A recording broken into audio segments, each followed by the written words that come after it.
Welcome back to Misunderstood. On this episode of Misunderstood with Rachel Yucatel, I had the pleasure of welcoming Kiki Monique, a well-known pop culture commentator, the voice behind the popular Instagram account, The Talk of Shame, and a host on the podcast, Pop Crime. Kiki is a go-to source for the latest celebrity gossip, reality TV, drama, and all things trending in the world of entertainment. She joined me today to dive deep into the hottest gossip she's covering right now and share her unique insights on what's happening behind the scenes in Hollywood. We get a little intimate glimpse into her personal life as well. You're going to really enjoy this episode. Sit back, relax, and enjoy my conversation with Kiki Monique. Recently, I've been exploring holistic ways to support my health. I've discovered something that's truly made a difference. Holistic Goddess's Bison Trifecta.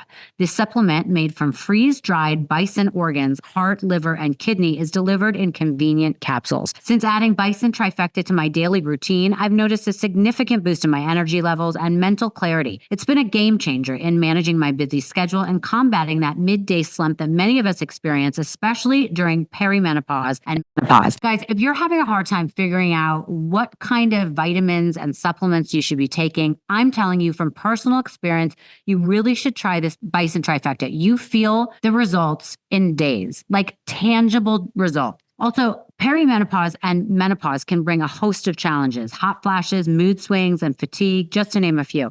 Bison Trifecta helps address these issues with its comprehensive support. The collagen and vitamins in bison liver promote skin elasticity and hormone balance, helping to ease some of the physical symptoms. Bison Heart provides vital nutrients that boost energy and mental clarity, combating the fatigue often experienced during this transition. And Bison Kidney supports overall vitality and immune health, crucial as our bodies undergo hormonal changes. But it's not just about energy. What I love is it's made with clean, pure ingredients and contains no unnecessary additives or fillers. If you're facing similar challenges, I highly recommend giving Bison Trifecta a try. It's been a valuable addition to my wellness routine, and it might be just what you need. For more info, visit holisticgoddess.com and see if Bison Trifecta would be the right fit for you. And by using my code, you get 15% off. So go to holisticgoddess.com and find the Bison Trifecta and use code UNDERSTOOD at checkout. Let me know what you think about it, guys. I know you're going to love it.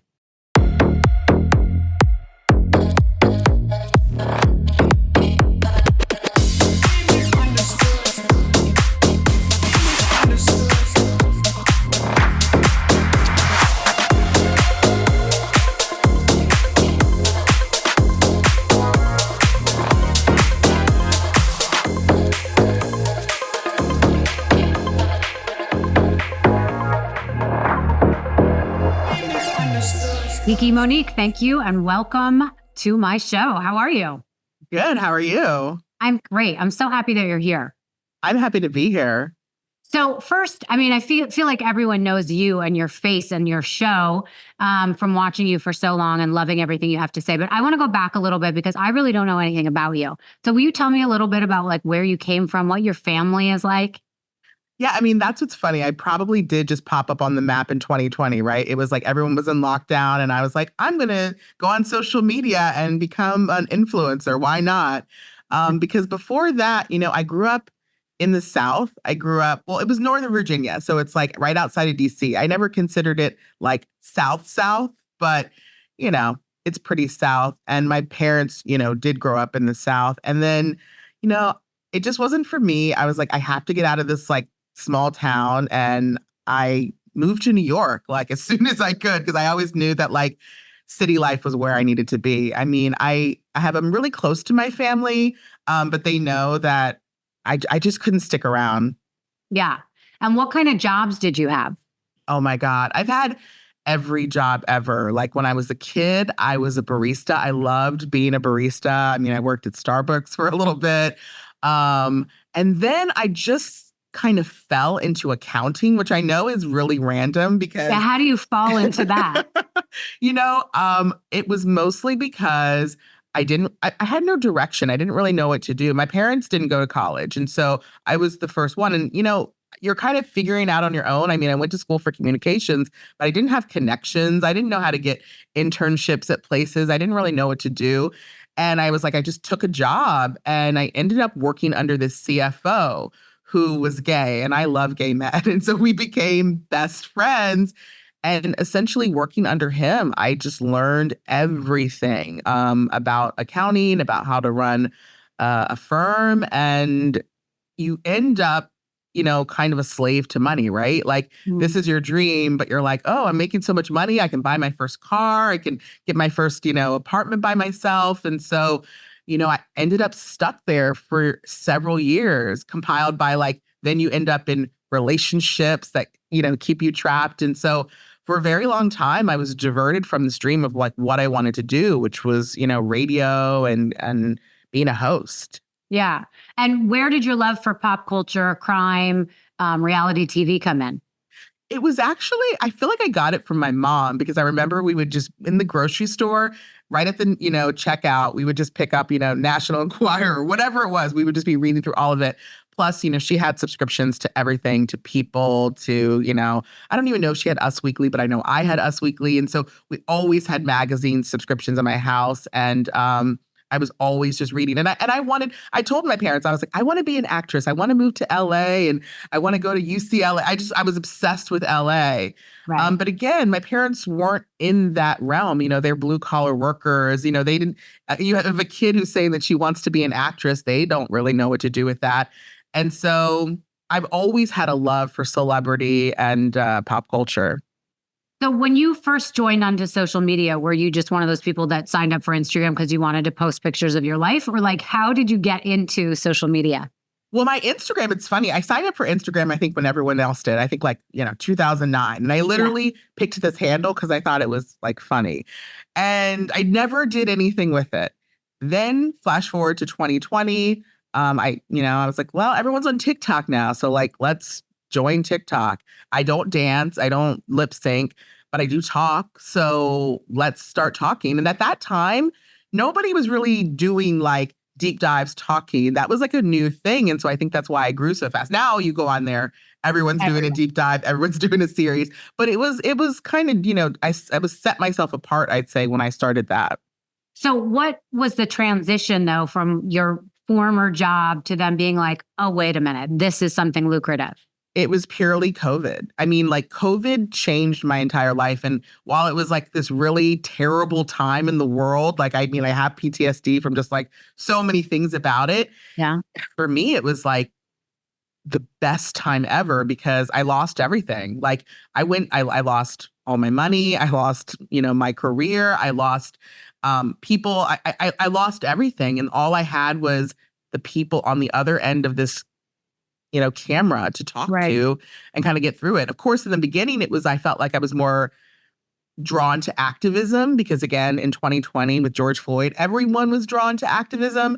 And at some point I had to realize that like activism isn't my thing. I think by being a Black woman, I just like inherently am always an activist, but I really just want to talk about pop culture and gossip. So I kind of pivoted and was like, how can I merge all of the things that I like into what I want to talk about? So you mean you just started having an opinion, sharing your opinion on TikTok for the most part? So when did you realize that people were into it? Where you were like, oh, wait a minute, I'm starting to gain a following. People are listening. This, what I say is important. I think it was the first time I had a super viral video, which was scary because I will say one of my biggest like fears is like going to bed at night and waking up like trending. Like, oh yeah. Because it can only be for like bad reasons, right? Mm-hmm. And so when you wake up and your count is going like from like 500 followers to like 10,000 to 20,000 to 30,000 in matters of like minutes, it's terrifying because you have all of these eyes. But I realized, okay, I'm saying something that's resonating with people. So let's just keep going down that path. Right. And I know that like all of us, you've been, I'm sure, met with some criticism about your opinions or, anything. So can you talk a little bit about what that's like for you? I mean, it's scary because I think one of the first things I criticized that kind of went viral was when I started talking about Southern Charm. I'm a big Bravo-holic. I love Bravo. And it's hard when you love something, but you also want to criticize it because people think like, well, why are you biting the hand that feeds you? But I remember I was like, Southern Charm just had some really sketchy kind of racist undertones and I want to explore that. And it's people have, not so nice things to say when they think you're trying to take down something you love. But more often, if people are following you, they probably agree. So it's not so bad. But I've learned to try to stay out of the comments section, even though I'm not very good at it. Right. So what made you start a podcast? I mean, I think it was just I've always wanted to be in radio. Like if anyone who's followed me knows that like I've been a Howard Stern lover forever. He is the reason I wanted to do radio. And I got to do Have you radio. ever met Howard, by the way? I haven't, but I worked at Sirius when it was still just Sirius back in 2008. And it was like, I was young. I was like, oh my gosh, have like a dream job. And then the recession happens. Everyone gets laid off. And it was like, I had my dream job for a second. But yeah, I got to go into the studio, never met him because he has his own little wing over there. But, and then just for years, I didn't do anything, but I'm hoping one day I get to meet him. Yeah. Okay. All right. So talk about your first entrance into the podcast world. Was that the Talk of Shame? Is that what you started at? No, I mean, I think the first thing I did was, I'm Sorry, which was on Lemonada. Right. And so we were doing that was at a time, again, where people were having a lot of apologies for stuff. And we were kind of doing like a comedic analysis of it. That was kind of short-lived. And then again, I tried to kind of do it on my own. I was like, maybe just Talk of Shame. But then I teamed up with Betches, which I love Betches. And they're, it's like, millennial, it's women. And, it was a really good home. And at that time, I had just come off of doing, basically, I was following the Johnny Depp trial from day one because, again, I didn't really have any work at the time. I was just trying to make it. And it was like, okay, I'm so glad you're giving us these like recaps every day because I can't follow this trial every day. Right. So I grew this other following that was more into true crime, which was another interest. So it was nice to be able to spread into this other area that I loved. You know that feeling when you get home from a long day and immediately want to take off your bra? With Honeylove, you'll never experience that again. Their bras are so comfortable, you'll forget you're wearing them. You may even sleep in them. Honeylove's best-selling crossover bra is so comfortable, it's sure to be your new go-to. This bra gives all the support of traditional bras without using any underwires. Plush mesh detailing adds a touch of sexy. This is the one bra you'll actually enjoy wearing and won't want to take it off. That's the one that I have. I have it in a beautiful white color, fits underneath every single thing I wear. I wear it all the time. It's a great t-shirt bra. And I never even remember that I have it on. It's so fabulous, you guys. But it doesn't stop there. Honeylove has more than just bras. They have incredibly comfortable shapewear tanks and leggings for everyday support. Honeylove has you covered for the everyday look, workouts, weddings, and more. Honeys, you need this in your life. You've earned it. Honeylove is not just supporting women, it's empowering women. Treat yourself to the best bras on the market and save 20% off at honeylove.com/understood. Use our exclusive link to get 20% off. Again, that's honeylove.com/understood to find your perfect fit. After you purchase, they'll ask you where you heard about them. Please support our show and tell them that we sent you. Honeys, you deserve this. Free the pain and discomfort. Keep the support with Honeylove. Right. So I'm curious about what your thoughts are about how everyone on social media has become a social media sleuth, internet sleuth, pop crime sleuth, you know what I mean? With maybe out the credentials to be giving their opinion. Do you have a thought on it? I mean, I think that it's hard because people could say the same about me. Like, you're not a lawyer. What are you doing? But I think that I am a layman and I want to understand what's happening in the legal process. And I think that other people want to too. And so for me, it's like, I want to take my Judge Judy education and break it down in the most simplest terms so people can understand it. And I kind of stop there. I think the problem comes when people are literally trying to solve crimes and getting in the way and making it harder for actual investigators. But a lot of times, sometimes they find stuff that investigators can't. So, I mean, I'm all for it because at the end of the day, an investigator can take whatever information they find and go their own way. As long as it's not impeding on the actual, solving of the case, I don't really have a problem with it. Yeah. The only thing I have a problem with, and I have a journalism background, but I feel like when people's opinions get in the way too much and they don't base their opinions on actual facts, and they're just regurgitating things that they've heard from other people who also are not based in fact, that to me is a little careless and scary because it can sway people one way and start conspiracy theories. And so that's the kind of stuff I don't like. But I mean, I really enjoy watching people break down cases like you're talking about that you did, because again, we can't sit there and watch court TV all day, although trust me, I would love to. Yeah, exactly. I think it's more interesting than most of the things on television, for sure. Agreed, And like yeah. the first part of that was like the O.J. Simpson trial, right? I remember watching that. Casey Anthony. I watched every bit of the Casey Anthony trial wow. and was like physically sick when the verdict came out, and felt like I could talk about that and wanted to talk about that all the time. You know what I'm saying? Yeah, for sure. Yeah. Okay. So now you're the host of Pop Crime. I want to know how you pick your subjects. It's so funny because because it's basically pop culture and true crime. And with true crime, you can there's so many cases out there, but with pop crime, I'm really always trying to attach it to like either something that's really iconic in the pop culture moment or celebrity. And those sort of just like happen upon you. They're not like easy to find, especially when it's celebrity, because look, they pay a lot of people to bury their stuff. So usually when their stuff comes out, it's way after the fact. And so that's why sometimes it's fun to dig into the past, because I realize Gen Z, there's cases that they've never even heard of. So sometimes it's fun to even go down that path and let them know. But it's more just what interests me. But honestly, every week I need to see what's trending because, I wasn't paying attention to the Karen Reed trial, and it's not a celebrity, but it became such a big moment in pop culture. I had to cover it and people loved that. So I really try to just pay attention to what people are looking at, what they're talking about, and decide then. Right. Are there cases that you've covered over all these years that you've been doing this that really stand out to you? Oh God, there's so many. I will say that one of the most fun I had was interviewing Harvey Levin of TMZ about the OJ trial, because I was younger and I thought I kind of like remembered everything, but talking to him, wow, I was like, wow, there was so much I didn't really know.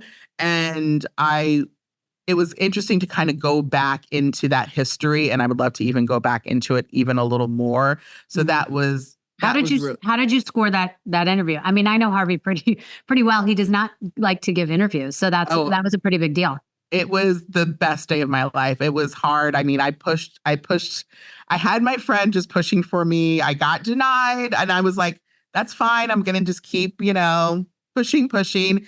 And eventually, I don't know, he said yes. I mean, so I saw on your headline, I haven't watched it yet, that you said that he knows more than we all do about O.J. Simpson and who, and if he's guilty or not. Can you give us a little insight? Yeah, I mean, he really, he was for 2 years on this case and understood the ins and outs. And, he was going to cases, OJ was being tried for domestic abuse, and it was kind of like nobody knew what was happening. And he got assigned to just community service. And he had been going over to, her house and slashing her tires and all of these sorts of things. And so he really had a theory about I don't think that he went over there to kill her. I think he went over there to slash her tires. I think he saw Ron Goldman show up. He sees her because he's, looking through the window in the bathtub. He realized it's going to be like a romantic rendezvous, and he loses it. He kills Ron. She comes out when she hears the commotion, and he kills her. And so it was a really interesting theory. And honestly, again, he was pounding the pavement. Nobody knew that OJ had failed a polygraph exam. I didn't know that. Mm-hmm. And he found out, this is before the civil trial is about to start, that he failed a polygraph. He went down, I think it was Wilshire Boulevard, because the source who gave it to him was like, it was a polygraph. It was on Wilshire, the lobby. This is what the lobby looked like. He went to every polygraph office until he found one that looked like the lobby his source had given him, went into the garage, talked to the Harvey? Is that who Harvey did, yeah. Harvey went and talked to the parking attendant, and he was like, have you seen OJ in this building? And he was like, oh yeah, I saw him with that Robert Kardashian guy. He knew he had the right building. He basically called Robert Kardashian, was like, can you confirm that OJ failed this polygraph 2 days after the murder? He wouldn't say what Robert Kardashian said to him, but he was confident enough to go on the news that night and reveal it. So, he knew a lot. I would just love to sit with Harvey and hear all of his stories. I know he has so many Hollywood secrets. He has so many Hollywood secrets. He's so interesting because he has that law background and he started, I think, at Court TV. And so he knows how to ask the right questions. But the interesting thing about Harvey and my very first podcast that I did when I started my podcast, my first episode was with a guy named Dax who worked with him. Harvey changed my life. TMZ changed my life. And I got to do an in-depth interview with Dax about what that was like to be assigned me to cover me. And then Harvey was the one that he would call me all the time. The very Really? first press person that I ever heard from was Harvey Levin. And to this day, I have a cell phone number. I feel like I could call him about anything. But to go back to what I was going to say, he's very good because he still believes you must have at least two sources. He needs to have confirmation. He does not print anything that is not confirmed. He is very, very methodical about that. And people think, oh, it's TMZ. They talk about anything, but they are very good with their sources and the confirmation. And people go to them now to get shit off their chest. Yeah. So for anyone that thinks that TMZ is not the first in news and probably just as good as the Wall Street Journal or whatever it is people watch or read or whatever, they are on it. They really are. Yeah, they are. A lot of people don't know the journalists behind TMZ because they don't do bylines, right? Right. But, I know these journalists and I know the dogged lengths they go to get their sourcing. They will not just print anything, and it's true. Yeah. Okay, I want to go through some of the topics that you're covering right now. So I want to start with crime, the crime world. I know that you were following the Alec Baldwin. Yes. Okay. What backfired with the prosecution there? Oh, they were a mess from the start. And I really think that, look, when you have a town where you have a celebrity come in, and I think the town, that state, that's the town, they were already a little annoyed with Hollywood based on some of the articles I'm reading because, they would come in, all of these production companies were getting tax incentives to be there, right? So the crew would go down, and what you're hearing from locals is these young Hollywood Kims come in and they buy cowboy hats and cowboy boots and guns, and they act like they're gunslingers out here in the West, and they don't respect our culture. And so I think there was just a level of they didn't like what they brought, the element they brought into the town.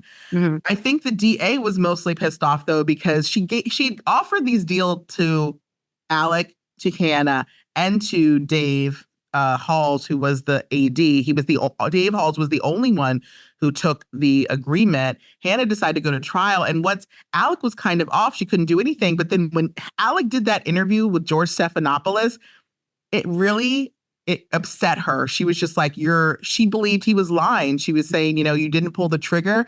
Screw that. I'm taking this. And I think they just got over their head. I think they thought he had a big ego. And so they were going to do whatever they could. But they made that mistake of logging the ammunition under a different case number. And that is from what I understand, Brady violation is the worst thing you could do.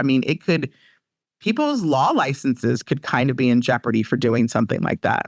Right. So it's really crazy how that fell apart. I'm just curious, do you think that there was a case though? I know they got the evidence wrong and how they logged it, but do you think he should have been punished for what happened? I actually don't. I don't. If you're going to hold an actor accountable for what is in their gun, you're going to have a problem hiring actors. I'm sorry, because at the end of the day, there are experts there who are meant to handle the ammunition, handle the weapons. And if an actor was sitting there fiddling around with a gun on set, you would chastise them. You would be like, what are you doing? This is not your responsibility. So was he a producer? Yes. But I also have questions there because a lot of times people want producer credits for other reasons, especially when it's a small film and you're getting paid on the back end. It doesn't mean you're involved in the day-to-day. It just means you have producer credit. So I also had issues with that as well. Yeah. Okay. Obviously, I think people will be watching their reality show when that comes out, him and Hilaria.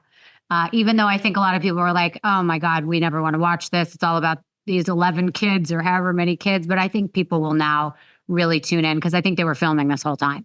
Yeah. And I don't know why people say they don't want to tune in. I'm like, as soon as I saw that trailer, I was like, oh, can I add this to my DVR now? Right. Well, do you think people still think she's very unlikable?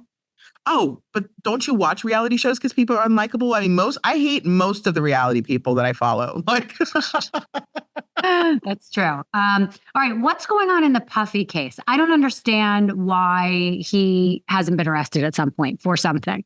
yeah, I mean, it sounds like on the criminal side, they seem to build a case, but where's the evidence? I don't know. And so right now we just have a lot of civil cases. And it's kind of wild what you can put into a civil lawsuit because it's all of this is so damaging. It makes him look like the most horrific monster on earth, which he very well could be. Right. And again, I want criminal charges, though. I mean, that's where I really want to see them because, you can bankrupt him. I don't know if you can bankrupt him. You can try to. You can get these settlements. But like, if he's responsible for what they're saying he's responsible for, he needs to be like with next to R. Kelly. Yeah. Well, these civil suits, I mean, it's interesting because we get to hear all the background and all the dirty stuff. But I think there must be some sort of case in the background going on, and they're just working to get all of their evidence before they bring it, don't you think? Because I would think that the reason it's taking so long is because they're just building the case to make sure it is a slam dunk when they do bring it. It's true, because what we know about celebrity is you can buy your way into a innocent or not guilty verdict with enough money. And so you really have to have a very strong case to not. Right. Okay. So what other things stand out to you that you've been following? I was trying to go through my list of things. Like, it's with celebrities, things get moved. So I've been following, obviously, Tom Girardi and Erica Jane since the beginning because I'm into reality. Is that all shows. done? Like, what's the end result with that? It hasn't even started. So his case, Tom Girardi's case, was supposed to kick off August 6th. Now his lawyers are asking for a continuance till October, even though I think the judge had said she wasn't going to move it anymore. So we're waiting on a decision on whether that's going to be continued to October or not. If not, that'll kick off August 6th. I'm definitely going to try to be in the courtroom every day for that. Because, I did the competency hearing. That was, and I did all of that. Wait, and what did they find? Was he competent? Oh, yeah. Competent to stand trial, which, the competency hearing it was interesting. I think it was 3 days. First day was really interesting, just hearing from experts on both sides. Some saying that, he absolutely had dementia. Some saying he knows what's happening.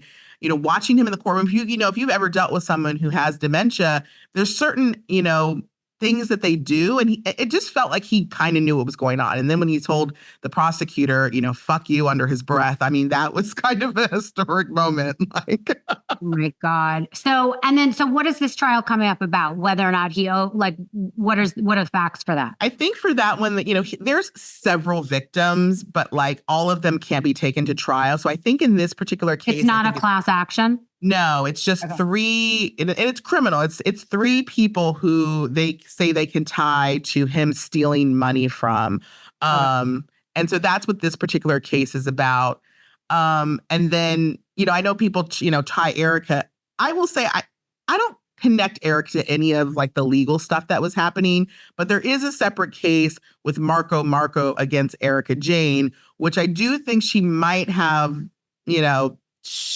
there might be a little more guilt there. We'll see, but she is going to go to trial. I think there was like an anti-slap motion where she was trying to get the case dismissed. The judge ruled, nope, there's enough evidence. We can move forward with that trial. So that one will be interesting to watch as well.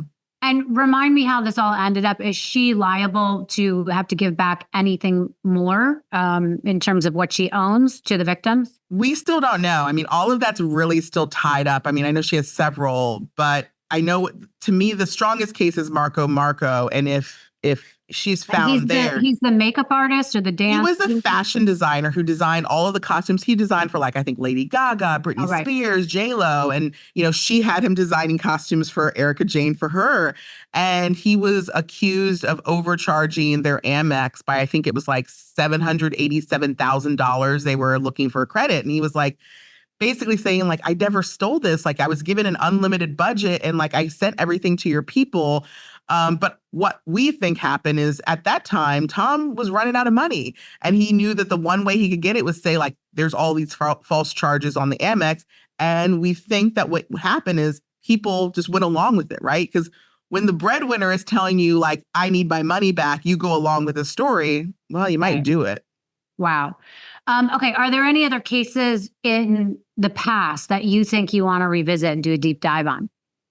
God, I think cases in the past. I mean, I think there's like, I'm interested in, well, I haven't really done the Jinx, which I know had their second season. There was like a lot of stuff there that could be really interesting. I Mhm. would be interested in sort of unpacking Kevin Spacey, only because he's trying to have a comeback and he's kind of been found not guilty on all of these things. And so Right. I think there's an interesting story there. What about Con- Army Hammer? Army Hammer's another one. I think that's like, both of these guys are trying to make a comeback. And is that even possible with that sort of thing? Well, I do think Lizzo, what you're yeah, saying is interesting though, because even Army was also found by a bunch of different sources to be, innocent, so to speak. He was cleared, I guess, yeah. of any wrongdoing. Now he is finally coming out. He's been on a podcast. He's been on, some other talk show, and what he says makes sense to me. I mean, I don't mind if he has a comeback. I think it would be really difficult for him because of what's in people's minds. But I personally don't think what happened to him was very fair. He wasn't a cannibal. He didn't, harm anybody. So if you take someone's fantasies and like their sex talk or whatever and put it out there for everyone to see, that doesn't make sense to me. That's not criminal. And I don't know why that would cancel someone's life, so to speak. Like, what are your thoughts on it? Yeah, I mean, I think it was like Me Too was so needed. It was very necessary. But like with everything, we always swing the pendulum so far. And I Yeah. think there were people who got caught up that were Harvey Weinsteins. And there were people who were not Harvey Weinsteins who maybe just had bad behavior who became like a Harvey Weinstein. And Yeah. that's like, and so that's where it gets messy, right? Exactly. What about the guy who's trying to make the comeback? Oh my God, Matt Lauer. I mean, honestly, I don't really need Matt Lauer back. I mean, do you need Matt Lauer back in your life? No, I mean, I was just curious because I saw that he's trying to make those steps to Yeah. come back. Again, he's another big figure that everyone was kind of like, wait, what? That's crazy. I know people that had sexual relationships with him as well. Nothing where they accused him of anything. But Yeah. listen, I know he was a terrible husband. I didn't know if that really made him a rapist. And I can't speak on it because I wasn't there. And of course, you give grace to the people that claim that he did those things and you believe them. But at the same time, I just don't know how you come back from that, honestly. I don't think you do. I mean, I think there was like, there was a bad culture. There's still kind of a bad culture in a lot of respects. And he was part of that bad culture. And, Yeah. You had your chance, you had your time. Now it's time to kind of bring in a new guard. Yeah. I will say I used to work on a newsroom floor. And I know what that's like when, there's a guy who everyone thinks is handsome. He's on TV. I think a lot of those PAs, listen, we had one, and I'm not going to name his name, who was sleeping with everyone at the office. And everyone would talk about it kind of under their breath. It wasn't like spoken, but we all knew who was sleeping with it, and they were proud of that. You know what I'm saying? So that like gave them but it wasn't necessarily like they were going to move up in the chain because of it. It was just like, it gave them a little bit of credibility. So they weren't just an intern. They weren't just a PA. It made it like, oh, they're screwing the boss. And so you got to be a little nicer to them. And what you said was really interesting because you're like, I'm not going to name them. That's what was so interesting about the Depp v. Heard case, because like Amber Heard was found liable for defamation without even naming a person. That was the one part of that trial that really scared me, because I think that sometimes you want to be able to tell your story. You don't necessarily want to call the person out, right? You just want to be able to tell your story, how it affected you. But now you have to think like, well, if someone can tie me back to a certain time and that person can figure out, will I be sued for defamation? It's kind of scary. Yeah. What's happened to those two ever since that trial? I just saw today Johnny Depp is dating somebody like 30 years younger than him. Who cares? But like, what happened to Amber? She became a lesbian and had a baby, didn't she? Yeah. I mean, and she was living in, I don't know if it was Argentina or Portugal. Like, I know she moved out of the country, and she's, living. I don't think she's back in the United States. And will she try to return? I don't know. Again, another unlikable one that seemed to have a problem with connecting with not the fans, but the audience, so to speak. Okay, so let's get into pop culture a bit. I saw a headline that Bad Baby made $57 million from OnlyFans in 3 years. Are we wrong that we're not on OnlyFans? Oh, I've already been considering it. I've been watching that new like Tubi reality show, House of Heat. I want like I want sex work. I want it normalized. Like, if I need to one day, this like whole career might not work out. And if I need to sell my feet, I need to be like, I'm going to sell my feet. But if I get back into a regular job, it's not going to hinder me in any way. Right, right. Although all the people that I've interviewed in that space are only doing it because it's ruined their real jobs or real world. Like somebody shamed them, they were fired, they were a school teacher, couldn't make enough. And so did this on the side, got completely banned and shamed. And then, there are other people that just really want the sexual freedom to do it. I had a girl on who was a pastor, and finally she decided that she became queer, is what she called, she became gay, queer. And then she's now a stripper on OnlyFans and teaches other women how to live your best life. I mean, I love her. God bless her. She's great. And she's so happy. And she became queer and then now just proposed to a guy. So I'm not really sure what that means. So maybe she's not a lesbian anymore. And I actually don't know the difference between queer and lesbian. Do you? I mean, I think queer, I won't say I don't know the definition, but maybe you just you do whatever you want. You're open for business. You're open. Yeah. Yeah. Okay. I guess.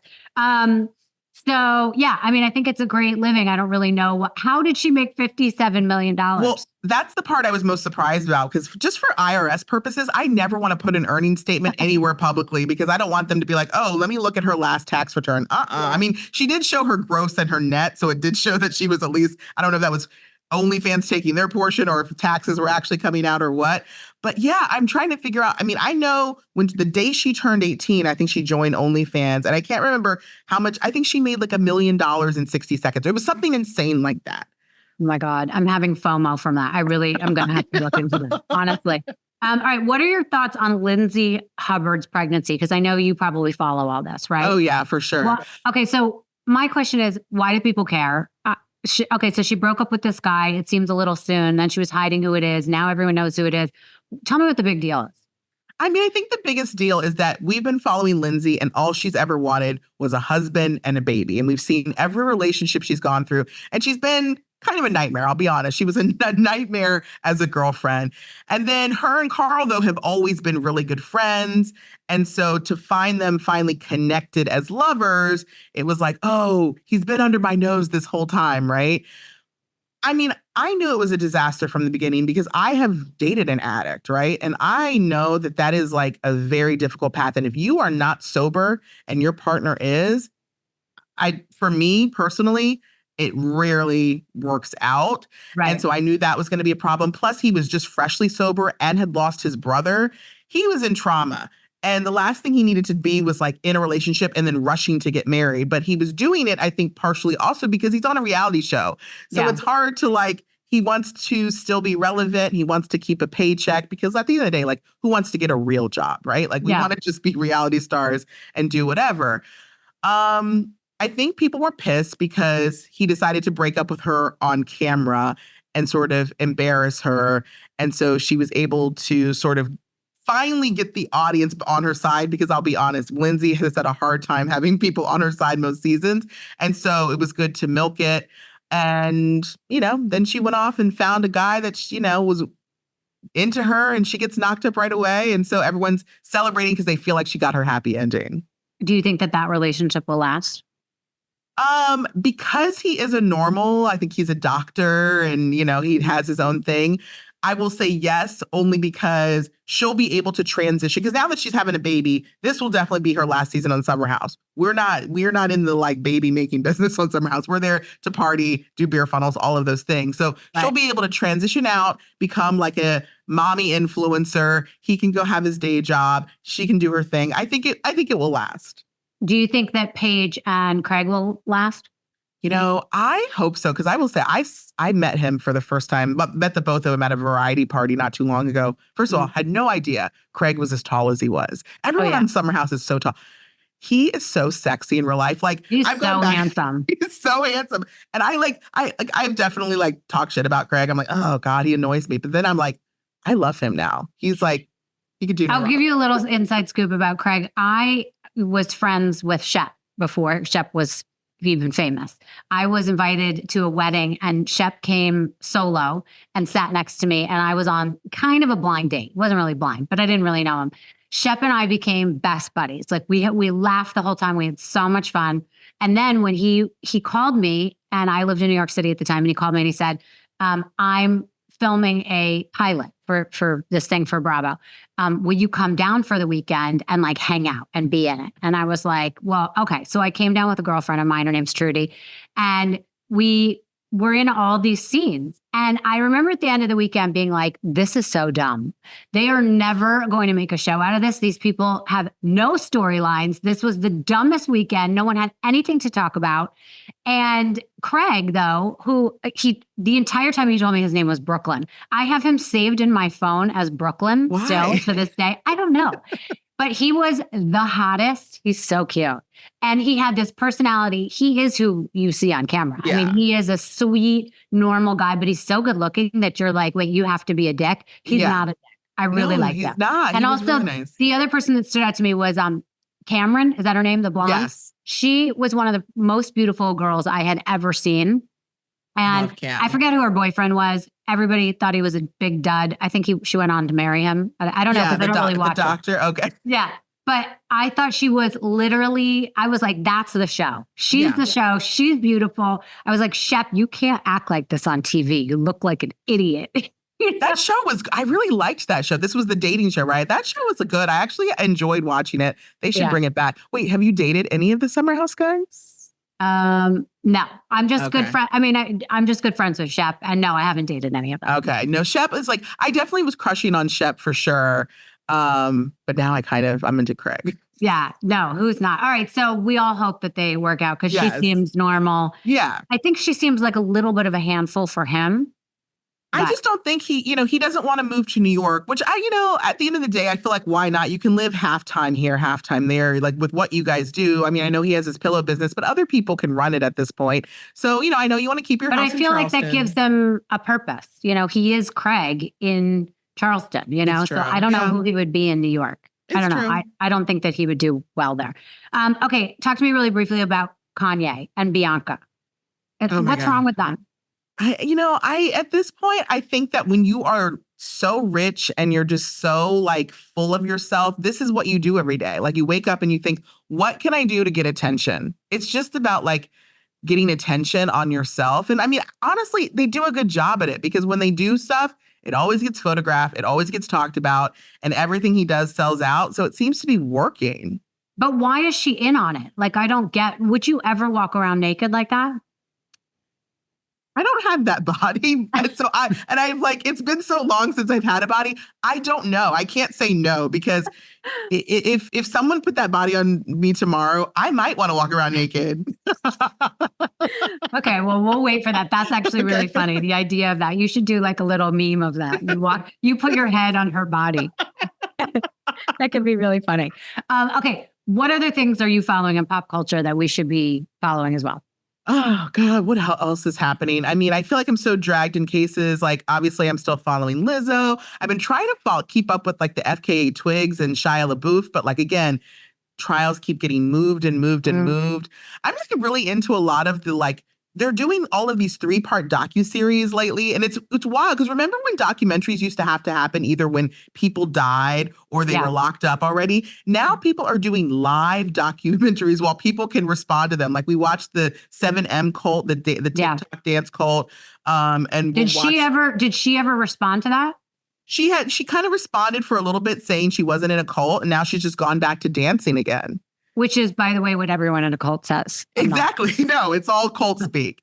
I just watched that man with the 1,000 kids and like, he's literally just on YouTube still. And it's like, he's still like just on, it's wild to watch these people are living their lives while we're like, you're a monster. Wait, explain that one to me because I've only watched the trailer, but I kind of didn't get it. So he gave his sperm, he donated his sperm. What's so wrong with that? No, he's a serial sperm donator. He's donated. So in the Netherlands, you're only supposed to like be able to give enough for 25 kids. Like they don't want especially they want inbreeding, all of that. He's given enough where they think he could have made 3,000 kids because he changes his identity, or he'll give he'll go to all of these different clinics. Plus, they were running this website. Him and this other guy were allegedly in a collusion on this website where there was a list of different men, hundreds of men, but it was just the two of them. They were just creating different profiles. So women were just getting like sperm for just these two different men. And so there were so many babies in this small Netherlands community that are all related. Oh, okay. So I see the problem. Technically, that is a problem with inbreeding, of course. But do you think this guy was addicted to like jizzing in a cup and couldn't have a relationship? Or do you think that he thought for the better of the universe, he wanted to give as many babies, people the opportunity to have babies as he could? He tells people that he wants to help people who can't have babies. I believe he's an incel who knows he's not important in this world and knows that the only way to have a legacy is to spread his seed as far and wide, because he'll never go away in that way. Right. Oh, that's interesting. Ooh, okay. Did you watch, speaking of docuseries, did you watch America's Sweethearts? Yes, the Dallas Cowboys. Yes. Yes. Did you like it? I love that. And have you talked to Victoria? No, but I definitely want to. I think it's interesting because, first of all, I was shocked at how little money they make. So little money. And you have doctors, you have women with real careers. And it said a lot about our society where these women have accomplished so much, but it was still very important for them to be a Dallas Cowboy cheerleader. I was like, wow. Yeah, I thought it was done really well because, of course, you look at these women and you're like, oh, who are these girls that are probably dumb and all they can do is dance and they're just pretty and whatever. There is so much more to them. I was so impressed. I mean, I'll film a podcast and I'll be exhausted. So I can't imagine going to work from 7 until 4, eating really quickly, and then going and dancing for 5 hours or whatever. Yeah. It's incredible. The stamina, the fact that they have relationships, the fact that they've trained to have a career. I mean, I was very impressed. I loved it. I think actually the girl Jasmine, are you watching The Valley on Bravo? No. So, Jasmine, who was on the season, I found out because she DM'd me. She was like, oh, it's crazy. She was a Dallas Cowboy cheerleader. So I was like, oh, please come talk to me because I want to hear all about that. Is she going to talk to you? She said she would. Oh, okay, good. I can't wait to hear that. Okay, anything else we should be following? Oh my gosh, me? As things come up. Obviously I'm so bogged down right now in election. I feel like we can only talk about the election right now. I can't, there's actually things happening. I opened the LA Times and I'm like, whoa, is this happening? Does anyone know that this is happening? Like Boeing is making settlements and it's like 346 people die and they're getting sweetheart deals. But like, we're too focused on this election and we're not paying attention. Yeah, I think you're right. A lot of things will go miss. Yeah, it'll go miss. But I like to be an escape, which is why it's like, I want to talk about other stuff. I also want to talk about light stuff because I know people need to escape from that. So yeah, I do think you're right. This in the last week or 5 days, whatever it's been, 4 days, that it has really consumed everyone's feeds, the news, anything you're doing. And it's interesting because when the assassination attempt happened, everyone was really scared and freaked out. And then come Monday morning, I think they were all like, oh, attitudes will be adjusted now. And then all of a sudden you started to see Republicans blaming Joe Biden for the assassination. And now you see, as of this morning, there was all sorts of things being said and firing off on either side. And I just feel, listen, I was thinking about this morning. I own my house. I love where I live. I'm not moving. But living in America is kind of scary right now. And I thought if I didn't own my place, could I just pick up and go somewhere else? Maybe I would, because it's kind of scary. And the people that get so angry about their side and their view, I've blocked a bunch of friends recently because I don't want to listen to it. And I don't want to argue with it. And I just don't think a lot of it is based in reality or sanity, but it's mean. It's all mean. And I don't like I don't like that. I don't either. I like anyone right now who is cheering for the destruction of our country, no matter what side you're on. Like if you are really like, you are deplorable no matter which side you are. If you were cheering this on, like this is a scary moment. We should be embarrassed. Because here's the thing. If America does fall, like the world is going to fall behind it. Like we still do have a bit of that capital, I think, where it's like, if this goes to shit, if this American experiment goes to shit, like I don't even want to know what happens. Yeah. Okay, let's talk about something a little lighter. Yes. You are on Radio Andy on Mondays. You host Reality Checked. What are the biggest stories in the Bravo world or in the reality world? Well, in reality world, obviously I'm following Gypsy Rose because that is like, I mean, her baby registry, people were getting mad about that. But you know, watching what's happening on the show, which was obviously, you know, filmed a while ago and then real time, it's actually great to connect the dots because you see, you know, Ryan and how that relationship falls apart and why she ends up with Ken and all of those things. Can you explain that really briefly to me? First of all, did you like Ryan? No, okay, not at all. He was terrible? To me, he was terrible. He was controlling. And again, that's what I'm learning because I did feel bad for him. But as I'm watching the show, I'm like, you're a bit of a controlling freak and you need to let her go. Like, you know, she had been dating this guy, Ken. She was engaged to him in prison. It was very low key. When it came out, he broke up with her. I actually think he might have been embarrassed or something, but he's acting like he broke up with her for the better of, for her health. And how did they meet again? I think it was probably just through a prison pen pal situation, you know, like something like that. I actually don't remember, but I'm thinking, you know, I think she had several people writing to her. And I remember she saying like she only responded, like when Ryan started writing, she only responded to him. So after she broke up with Ken, she starts dating Ryan. They get married in prison, but they've never like been together as a couple until she gets released. And now this is the first time she's living with someone. She's realizing all his quirks. And some of the things are kind of turning her off. Like, she says Ryan's a hoarder, which takes her back to her mom days when her mom was a hoarder and she starts getting triggered by it and throwing things out. He's very controlling. He wants all of her time to be with him and she wants to spend time with her family.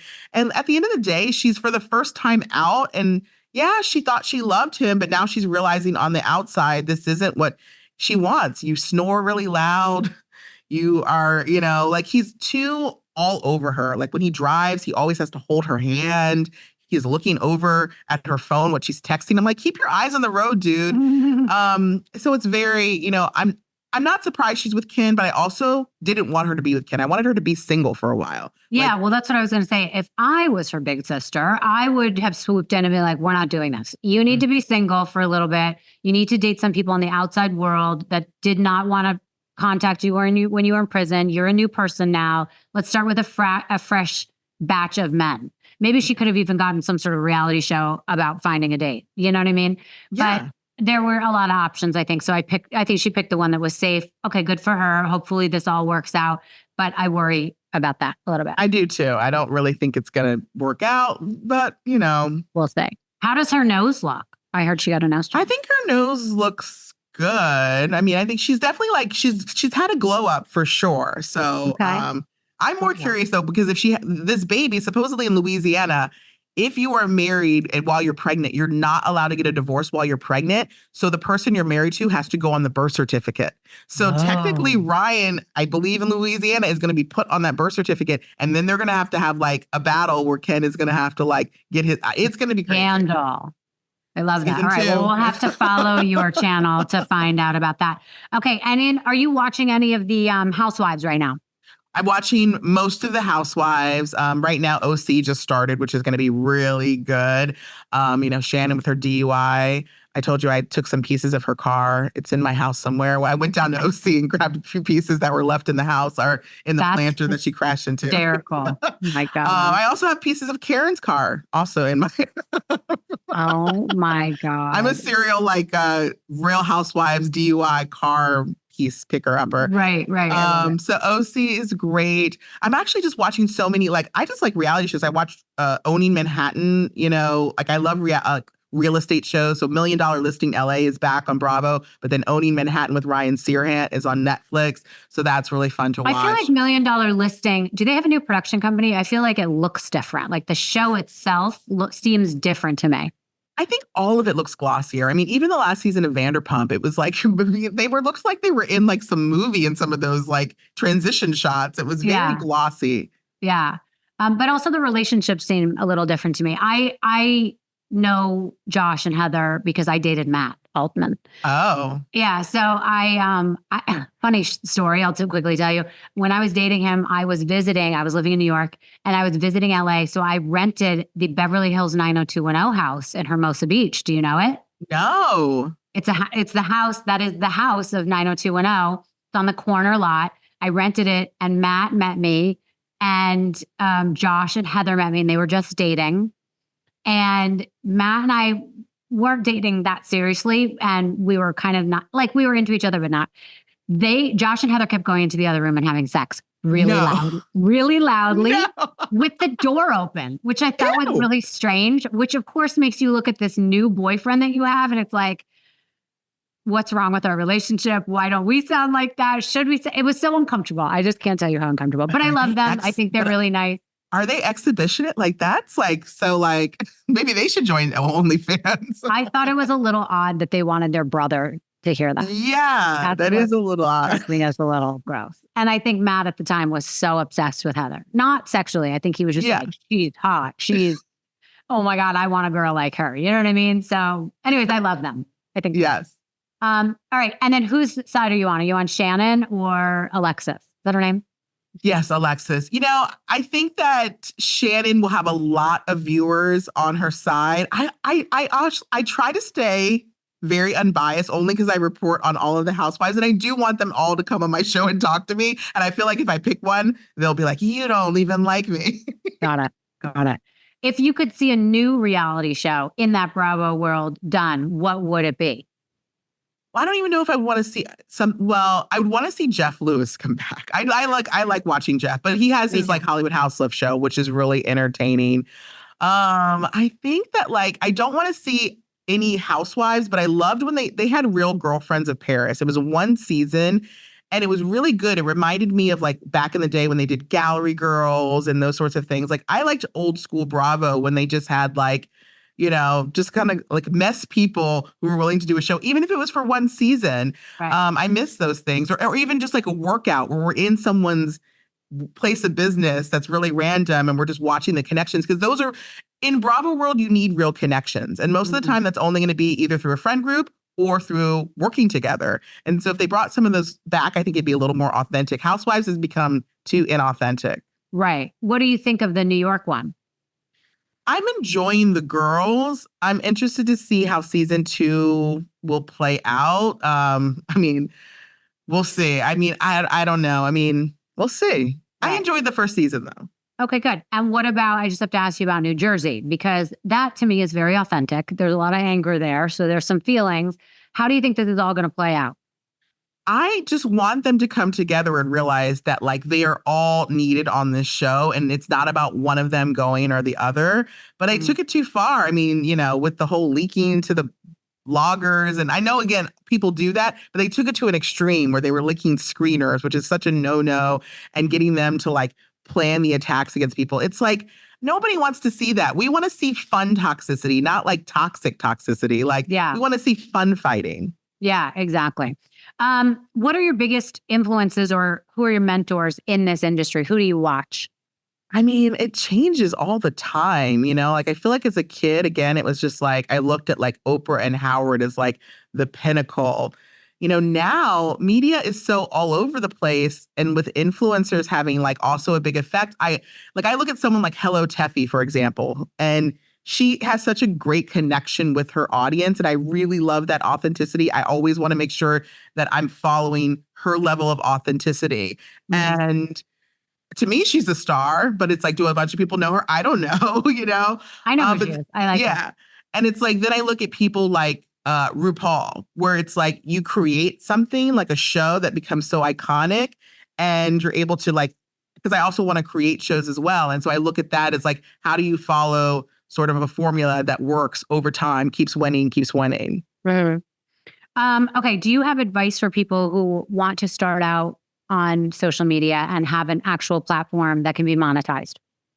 I say the same thing to everyone. Like Malcolm Gladwell, I believe in the 10,000 hours. It's literally putting in the time. And not a lot of people did it. Again, I was lucky enough. I didn't have a job. I didn't have anything to lose. So I had nothing but time. But just consistency. At the end of the day, everyone knows that they can come to my page. I'm going to have a story. I'm going to talk about something. They're going to see my face. And especially in these times, people just wanted to have something reliable and consistent. So just do it every day, as many times a day as you can. And what I've seen, I mean, I'm not in that world of social media that you are, but what I've seen is that The problem people make is they try to go off and veer off and do too much of their own stuff. It's kind of like what I've seen, especially with you. You're covering the stuff that is trending and top stories, almost like a TMZ. Like you're coming out with that story. It might be the same facts that we've already seen, but it's like people might want to come to your page to kind of start getting these headline stories. And then you could do the deep dive later, but it's like, hey, let me let you know there was an assassination attempt. Hey, let me let you know that Gypsy Rose is now pregnant. Whatever it is, people can start to come to your page to know that you're going to have the facts and be on top of it. So I think that's what's made you seem credible and consistent, and you're like there. So I think that's commendable, and probably why you started to do so well, even more so than just the podcast. You know what I mean? Yeah. Thank you. Yeah. All right. So tell people where they can find you. They can find me on IG and TikTok at The Talk of Shame, and of course on Pop Crime on Apple Podcasts or Spotify, and on SiriusXM Radio Andy Reality Check every Monday. Awesome. Thank you so much, Kiki. And I'm so happy I was able to do your show too. And I really hope that people will go on your page and listen to that. Thank you.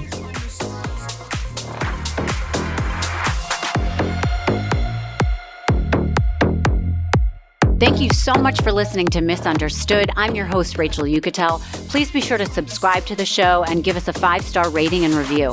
You can support the show by joining our Patreon at patreon.com/misunderstood with Rachel Yucatel. Do you have ideas for the show or want to reach out? Email us at info misunderstoodpodcast@gmail.com. That's spelled MISS understood. Thank you so much, and I'll see you next time.